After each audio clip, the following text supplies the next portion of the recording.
So ayan po mga kabayan kung gaano sila kasipag dito. Ayan, no? Maaga pa lang ay pupunta na sa bukid para maghagilap o manguha ng kahoy mga kabayan. Yan ang ginagawa nila araw-araw kasi araw-araw din sila gumagamit ng kahoy. So araw-araw din sila mangahoy.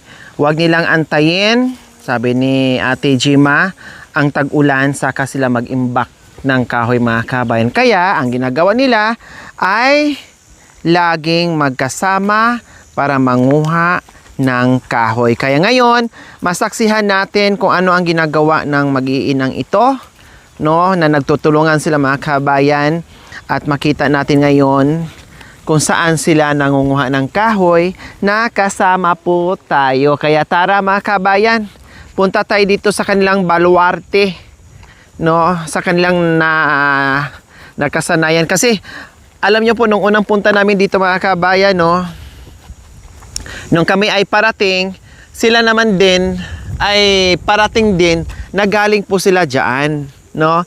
Galing sila diyan mga kabayan. Pero sabi nila, doon pa sila minsan sa malayo. Ayun, doon mga siguro mga 1 kilometro po mga kabayan.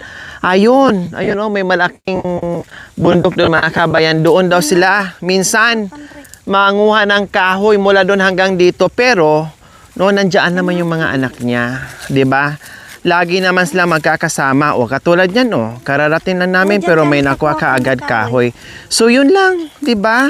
O ito nga kahoy na nga 'to, oh. Ayan, oh. Oh, ito kahoy na 'to. Oh, so yan lang po mga kabayan, oh. Pwede palang kamayin lang din, no? Pag yung ay. Ang lakas mo talaga, parang si mama mo rin.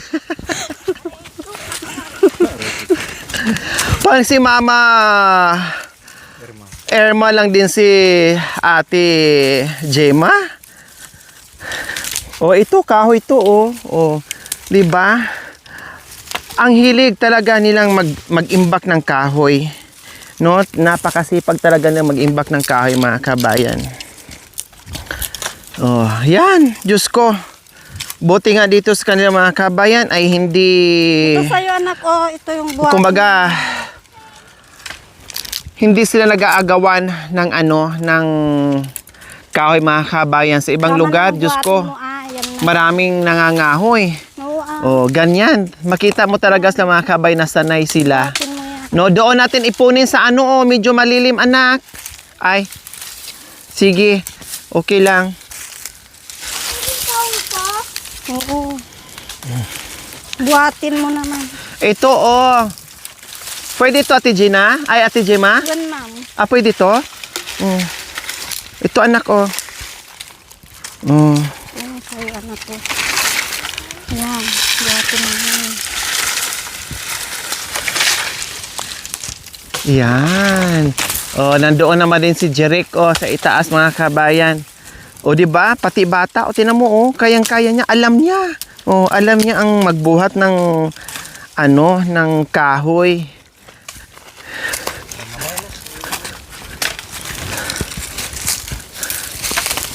Yan. O, di ba?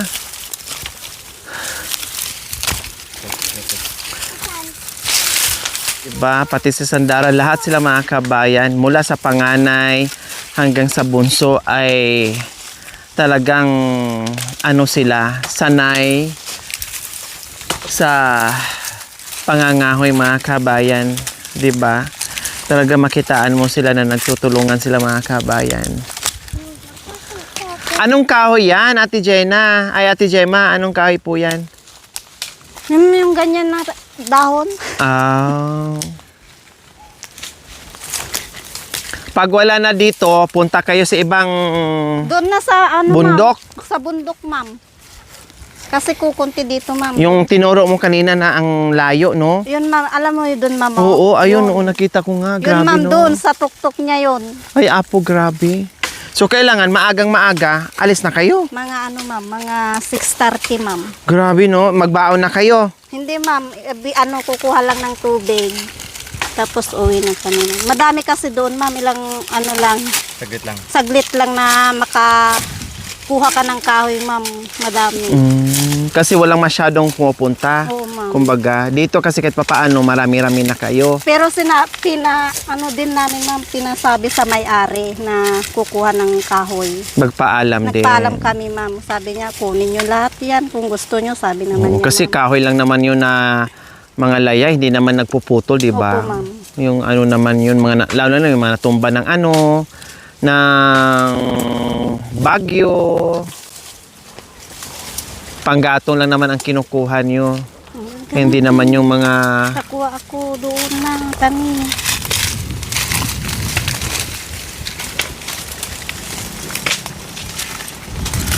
Doon kami sa... Doon. Diyan ka lang. Magaling sumuot si Sandara, mga kabayan. O yun, kinuha na ni Ate Gemma yung mga tinanggal doon ni Jeric.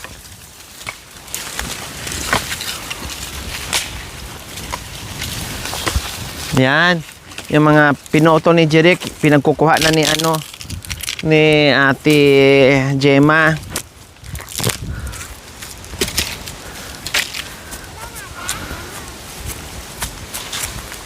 So ayan po yung mga ginagawa nila mga kabayan pag sila lang no nagtutulungan sila. 'Di ba nakakatuwa? Kahit simpleng buhay, no? Kung ano lang diyan ay pinagsalusaluhan. Wala man silang masasarap na niluluto, no? Kanin ayos na, simpleng ulam ayos na, pero napakasaya, no? Dahil tulong-tulong sila sa pangunguha ng kahoy. Plus masaya yung buhay probinsya mga kabayan na nandiyan kasama ang mga anak, no, na maasahan mo talaga na hindi nagiiwanan po mga kabayan, talagang nandiyan sila. Nag-i-enjoy din ako sa mga ganitong eksena mga kabayan kasi nung bata ako, ganun din ako. Ganito din po, no, mas higit pa dito kasukal yung pinagkukuhaanan namin ng kahoy mga kabayan. No, bongga, grabe. Nag-i-enjoy ako sa mga ganyan.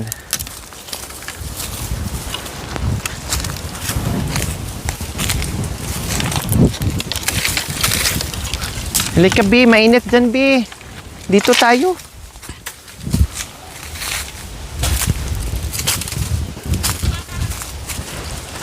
Halika. Ito na po yung ginagawa namin, kumukuha ng kahoy. Sa mga anak kong kumuha din, tulong-tulong din.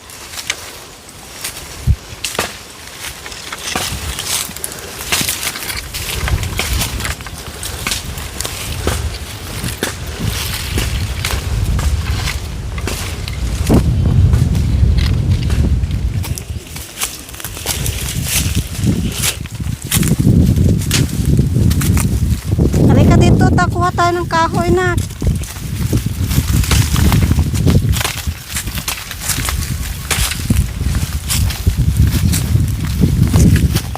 Galing din ni Bunso Diyan ka lang sa lilim, Bunso.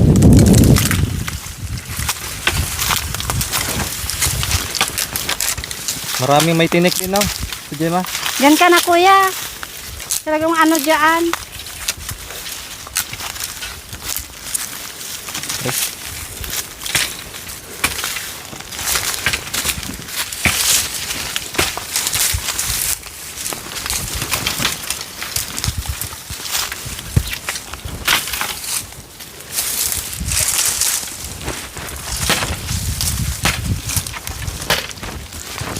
Oh. Ha?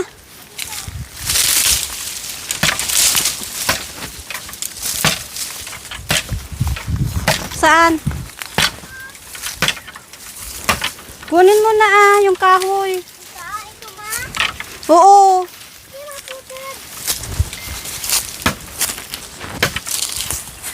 Putulin mo.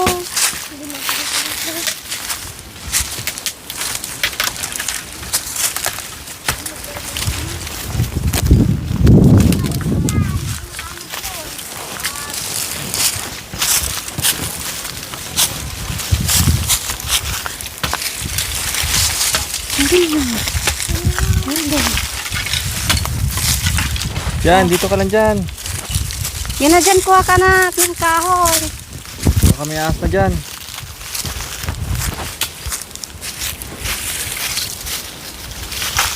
Rek, dami na ata. Madami na. Aray. Diyan. Di ka na dito.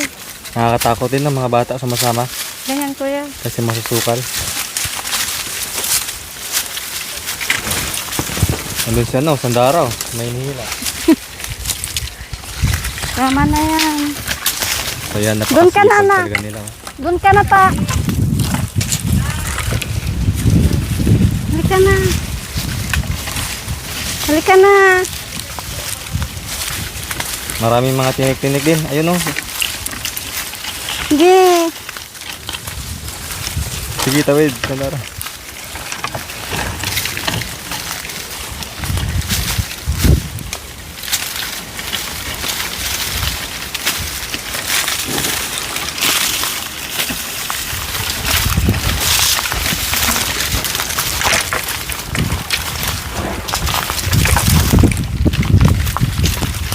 Yan na. Buhatin mo na yung sayo. Yung sayo yan.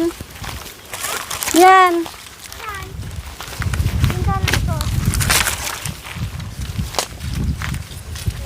Oh.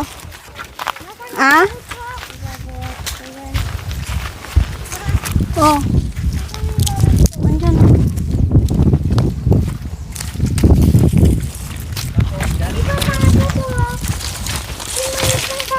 Hindi ko alam.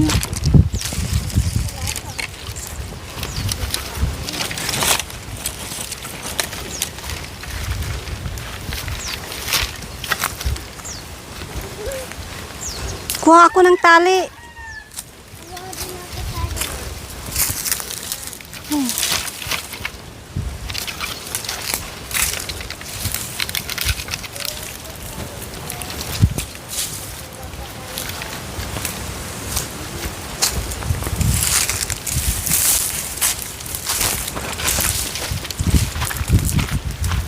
Ano yan?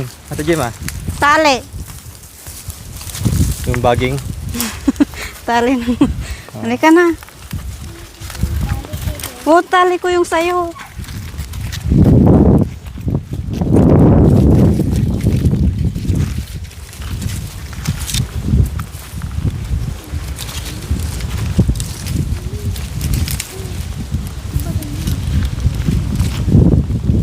Putol na. Putol.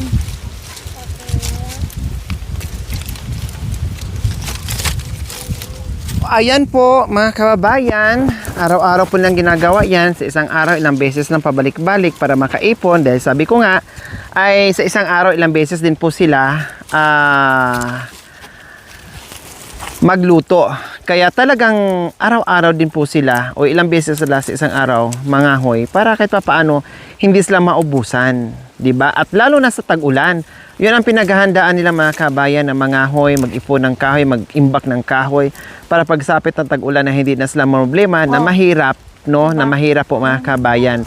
So ngayon, kahit papaano, Diyos ko ilang minuto lang po Isang mga tali. kabayan pero nakarami na rin sila. Yung tali No, ko na. sabi nga nila ay minsan malayo pa dito yung pinupuntahan ng mga kabayan, doon. So ganyan po ang kanilang Oh, sige na. eksena o senaryo ng Rek, talim, Rek. iinang ito Talim to yun eh. sa pangangahoy o pangunguha ng kahoy po mga kabayan.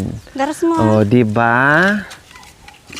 Napakasipag itong Ito na lang sa'yo, mag-iina. anak. Itali ni Kuya. Ang tatay nila ay busy. Tali nila. Mula sa panganay, mula sa nanay, sa panganay, pati sa bunso. Lahat ito sila may sa'yo. dala-dala. Ito Nakakatuwa sa'yo. po mga kabayan. No? Bata pa sila pero namulat na at natuto na sila sa buhay-buhay. Dahil maganda ang pagpapalaki ni Ate Jima sa mga anak niya. Talagang tinuruan niya, ginaid niya. Dahil ang tatay nila ay busy din sa paghahanap buhay sa bayan. Correct na eh. Oh, ganyan. Aray, may tinik pala ito.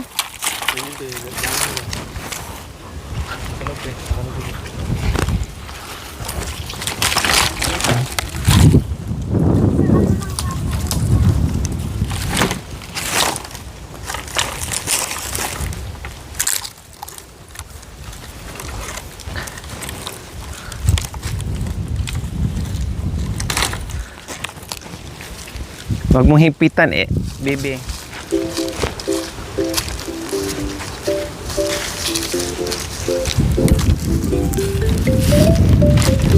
Kaya na na.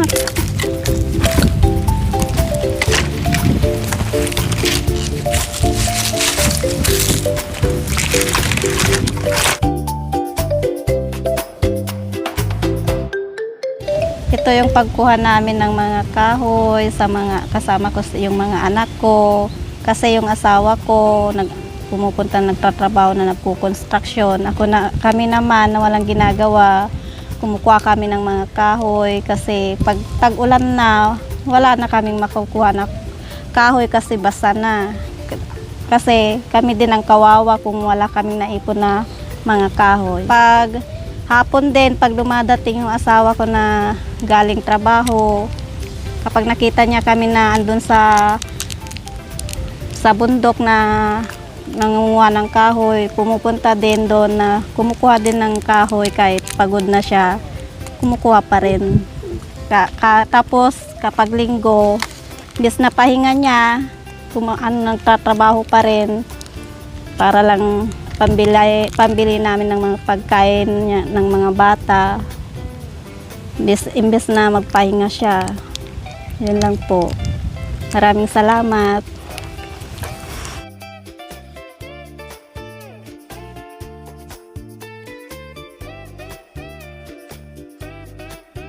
So, ayan po mga kabayan, nagpahinga muna ng saglit. Ngayon ay uwi na kami, no? At masaya mga kabayan kasi lahat may daladalang kahoy, no? Lahat ay masaya, ngingiti ng uuwi po mga kabayan dahil syempre masaya kapag merong kahoy mga kabayan, meron silang magagamit sa kanilang pang-araw-araw na pagluluto. Okay, tara, dahil nakapahinga na tayo dahil super init po mga kabayan. Diyos ko, mag-alas 3 na mga kabayan pero ang init ay bongacious. Ganun pa din, no? Okay? Okay na? Sige, Nakapahinga na kayo? Okay, ma'am. Okay, sige, tara.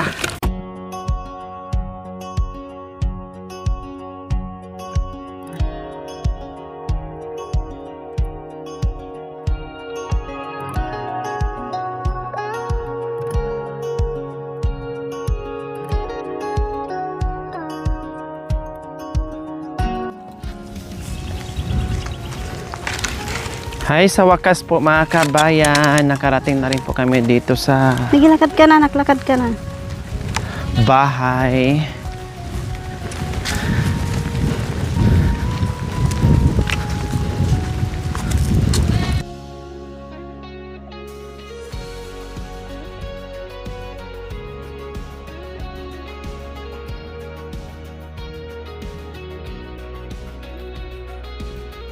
Yes, masaya tayo na marami na tayong kahoy.